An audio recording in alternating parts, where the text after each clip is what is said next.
Hello curies, आप सभी लोगों का स्वागत है मूवीज़ बनगढ़ में। आज हम बात करने वाले हैं नंबर्स के एपिसोड 5 की। एपिसोड की स्टार्टिंग होती है जीसू को देख के स्योंगजे और होवू काफ़ी ज़्यादा शॉक्ड रह गए थे और खास वाइस प्रेसिडेंट भी। और फिर जीसू डायरेक्ट जाके स्योंगजे से हैंडशेक करने लगती है और अपने आप को जॉइस चैंग बताने लगती है। स्योंगजे और होवू तो काफ़ी शॉक थे। स्योंगजे तो काफ़ी इमोशनल भी था, मगर जीसू एकदम कोई भी इमोशन शो नहीं करती है। फिर वो कहती है कि अब मीटिंग स्टार्ट करनी चाहिए। फिर वहाँ पे वो अपनी प्रेजेंटेशन स्टार्ट करता है और वो इस बारे में बात कर रहा होता है कि सोमाटेक को ऐसे बैंकरप्ट डिक्लेयर क्यों नहीं करना चाहिए और उसको एच के प्राइवेट इक्विटी को क्यों नहीं बेचना चाहिए। जीसू उसके प्रपोजल से एग्री नहीं करती है और वो अपने प्लान को ही कंटिन्यू करना चाहती है जिस प्लान में वो सोमाटेक को खरीद रहे हैं। फिर दिखाते हैं वाइस प्रेसिडेंट भी जीसू के बारे में सोचने लगते हैं कि कैसे वो उनके पास हेल्प के लिए आई थी। जीसू ने उनसे कहा भी था कि मुझे पता है कि आप मुझे पसंद नहीं करते हैं, बट प्लीज़ मेरे डैड की कंपनी की हेल्प कर दीजिए। मगर वाइस प्रेसिडेंट ने उसकी रिक्वेस्ट को रिफ्यूज़ कर दिया था।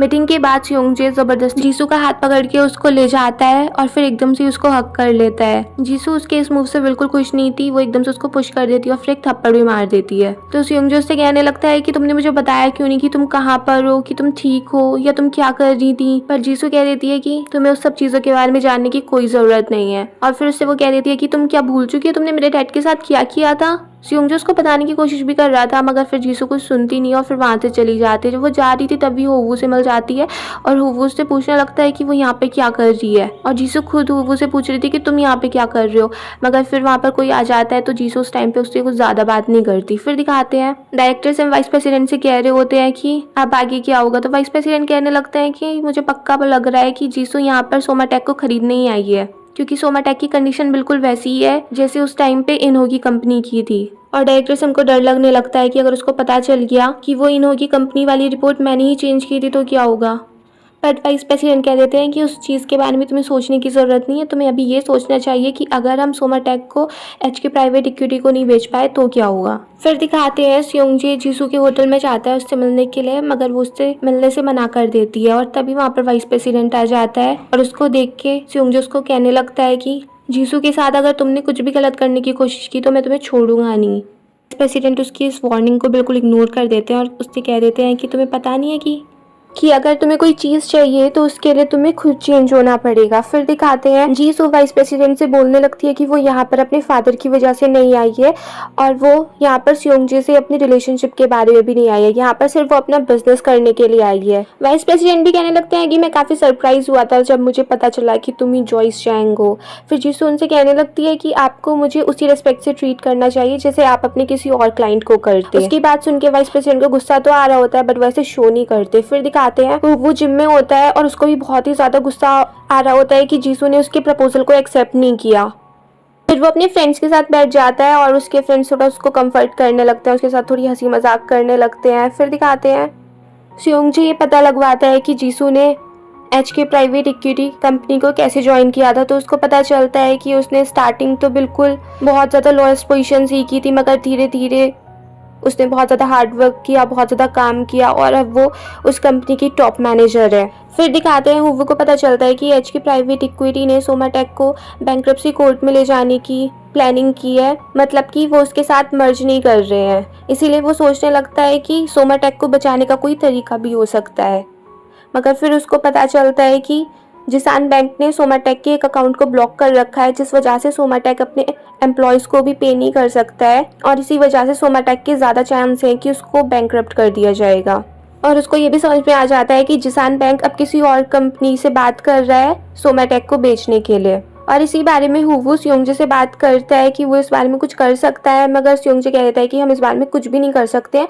और इसी वजह से हुवू को बहुत ज़्यादा गुस्सा आ रहा होता है और फिर वो सोमाटेक के हेडक्वार्टर में जाता है और वहाँ पर उसको पता चलता है कि प्रेसिडेंट ने बहुत सारा गैसोलीन ले रखा था और वो जिसान बैंक को ही जलाने के लिए जा रहा था। बड़ी मुश्किल से वो उसको रोक पाता है। दूसरी तरफ दिखाते हैं जीसू एच की प्राइवेट इक्विटी के सीईओ से बात कर रही होती है और तब पता चलता है कि जीसू ही जानबूझ के इस केस को हैंडल करना चाहती थी, क्योंकि स्योंगजे और वाइस प्रेसिडेंट के साथ उसकी हिस्ट्री रह चुकी थी।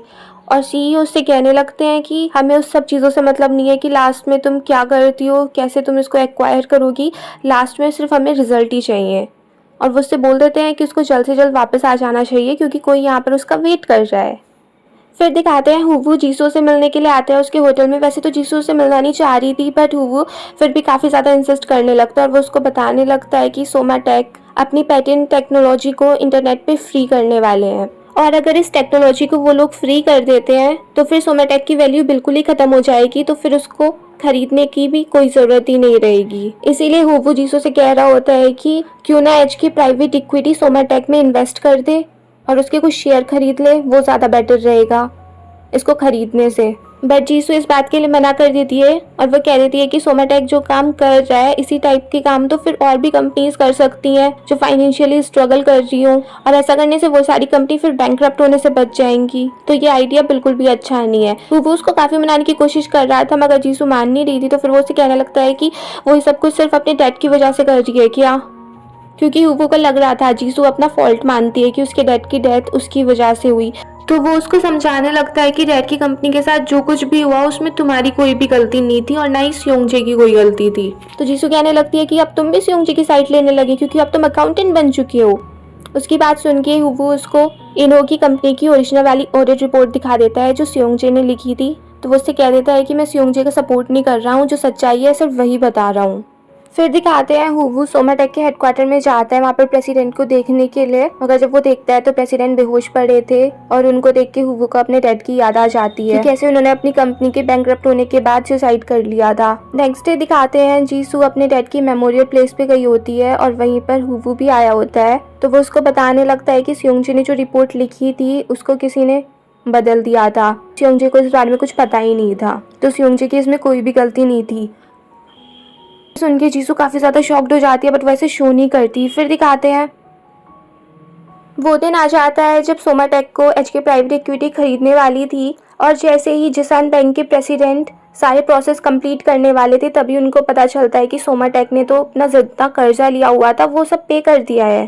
फिर पता चलता है कि सोमाटेक ने अपनी पेटेंट टेक्नोलॉजी को south Korean intellectual property office में बेच दिया था स्योंगजे की हेल्प से, और इस वजह से उनको बहुत सारे पैसे मिल गए थे और उन्होंने जितना भी जिसान बैंक से लोन लिया था उसको उन्होंने चुका दिया था, और इसी वजह से अब जिसान बैंक सोमाटेक को एच की प्राइवेट इक्विटी को नहीं बेच सकता था। और ये सुन के जिसान बैंक के प्रेसिडेंट भी बहुत ज़्यादा गुस्से में होते हैं, और दूसरी तरफ वाइस प्रेसिडेंट को भी बहुत ज़्यादा गुस्सा आ रहा होता है कि अब टेल अकाउंटिंग फर्म को बिल्कुल भी प्रॉफिट नहीं होगा, क्योंकि जो उन्होंने एच की प्राइवेट इक्विटी के साथ डील की थी वो तो अब कंप्लीट हो नहीं पाई है।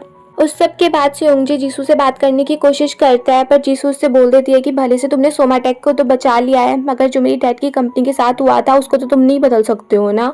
फिर दिखाते हैं टेल अकाउंटिंग फर्म की ऑडिटिंग डिपार्टमेंट की हेड एन स्योंगयून वापस आ चुकी है, जिसको पहले हेल्थ इश्यूज थे मगर अब वो हेल्दी है और अब वो काम पे वापस आ चुकी है, और वो भी टेल अकाउंटिंग फर्म की प्रेसिडेंट बनने की रेस में है। एनसीयूंग को पता चलता है कि उसके डिपार्टमेंट से कैंग ने रिजाइन कर दिया है, और उसको पता चलता है कि ये सब वाइस प्रेसिडेंट की वजह से हुआ है, तो इसीलिए वो सोच लेती है कि उससे वो बदला लेकर रहेगी, और इसीलिए वो सोचने लगती है कि जिसान बैंक को अब से उनका डिपार्टमेंट हैंडल करेगा। फिर दिखाते हैं हुवू और जीसू मिलते हैं और वहाँ पर हुवू से कहने लगता है कि मुझे अच्छा नहीं लग रहा है कि तुम उस कंपनी में काम कर रही हो, क्योंकि इन्हों की कंपनी को भी पहले एच के प्राइवेट इक्विटी ने ही खरीदा था, और इसीलिए जीसू वहाँ पर काम करने के लिए गई थी। और वो हुवू से कहने लगती है कि मुझे अभी तक कुछ ज़्यादा नहीं पता चला है कि एच के प्राइवेट इक्विटी और मेरे डैड की कंपनी के बीच में क्या हुआ था, मगर मुझे थोड़ी बहुत इन्फॉर्मेशन मिली है और मुझे अभी इतना पता चला है कि ये डील कराई थी एएन ने। और फिर वो हुवू से कहने लगती है कि मैं अभी थोड़े टाइम के लिए और अभी कंट्री में रहूंगी क्योंकि मुझे अभी कोई काम भी करना है।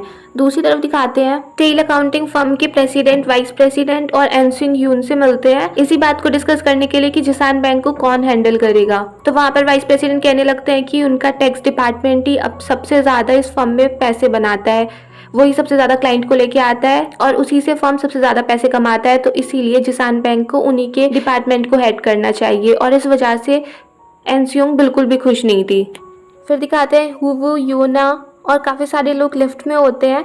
तो वो योना से पूछने लगता है कि तुम 10th फ्लोर पे क्यों जा रही हो। तो वो उसको थोड़ा ऐसे चिढ़ाने लगता है कि अच्छा सबसे हैंडसम मैन को देखने के लिए। कह देता है कि मगर स्योंगजे तो आज ऑफिस में है ही नहीं, वो बाहर काम कर रहे हैं, और योना थोड़ा उसका इशारा भी कर रही थी कि वो ऐसी बातें ना करे।